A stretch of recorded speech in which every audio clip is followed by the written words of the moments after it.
When you think about a nice cabin in the mountains, surrounded by forest, probably the first thing that comes to your mind is a steaming cup of tea in front of a cozy fire, right?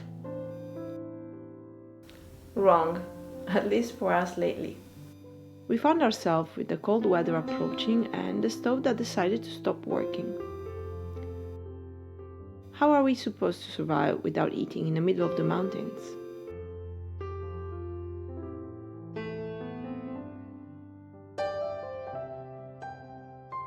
I've always dreamed about a house in the forest where peace and quiet will surround me, admiring the world from a balcony without a care in my mind.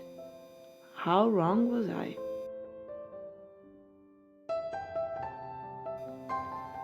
Of course, you get all of these things, but you get the hard days as well.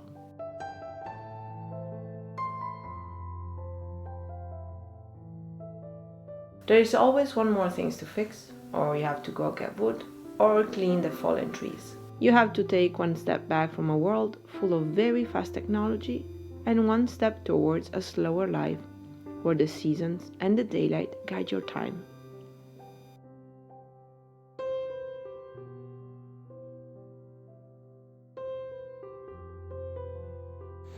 First walk on a proper autumn day with yellow leaves and see, the leaves are falling finally, like there. And actually there is some snow up there, even if it's a bit hard to see it. Let me tell you how living up here really is. The mountains are looming over us, majestic and still.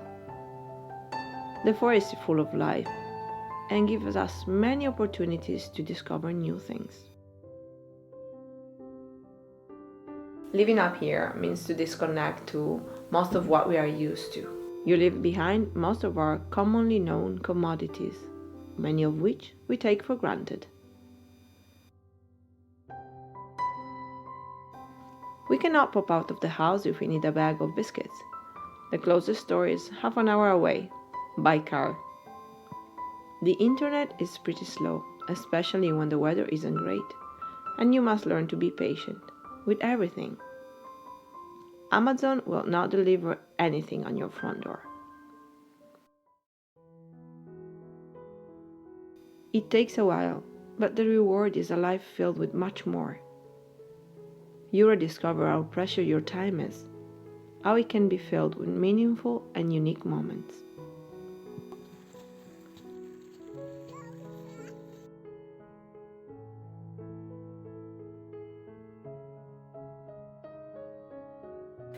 As some of you already know, when we first bought this house, they told us that it didn't have running water or a heating system. And we were, as you might rightly assume, a bit concerned, but we thought we'd find a solution, one way or another. So we had no doubt about our lives up here, even though all of our friends told us we were crazy. We fixed the water problem and we installed an amazing and really functional stove. That worked for years, until it didn't. And, as all in the best stories, when it decided to break, the snow was right behind the corner. Living in the middle of nowhere means that you cannot simply call a technician to solve your issue with whatever breaks.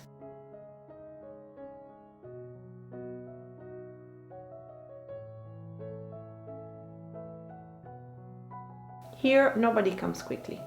Things have to wait. And we knew it, and always provided everything by ourselves. But this time the issue was purely technical, so we couldn't fix it on our own.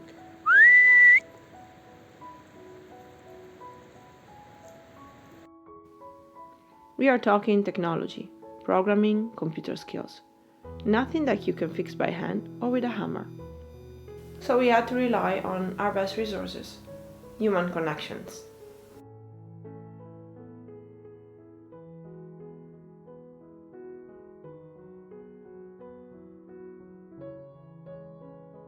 Around here, even if we all live quite far from each other, everyone is always happy to help. The sense of community is strong and it's completely different from what we are used to when living in the city.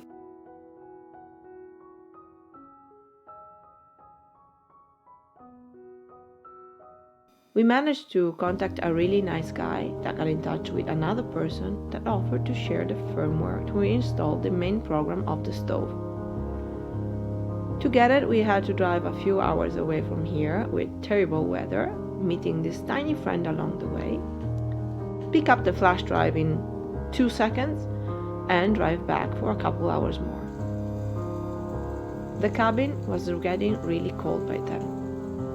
Autumn was finally arriving, and with it the first snow. Really nice to enjoy it when you have a warm place where to stay, which at that point we hadn't.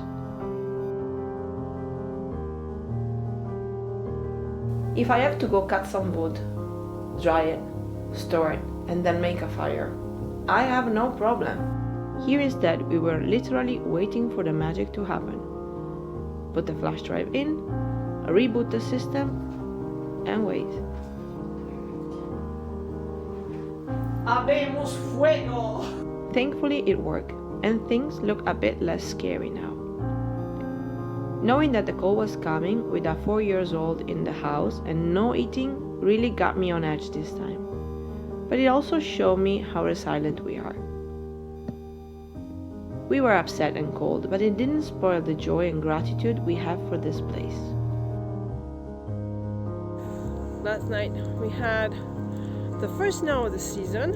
It's slightly above zero, it's like 2-3 degrees, but actually up there it's a bit colder, so there's a little bit of snow and the rain is falling. No, not a nice day. Well, but it feels like autumn, so I'm happy anyway. I don't mind it at all. Besides, to see like all of that snow up there, it's just amazing. I'm so happy.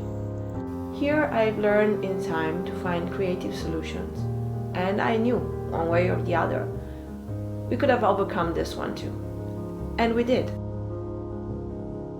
Things don't always go the right way, but I can say one thing. Attitude makes all the difference in the world, if a bad day can crush you or not. So wherever you live, whatever happens, try to focus on the good things you have, rather than just thinking about what you're missing.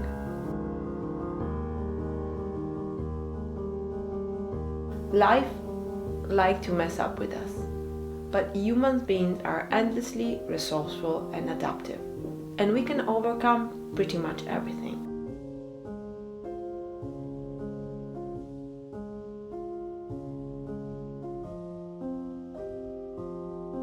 As usual, thank you for watching, and until next time, take care.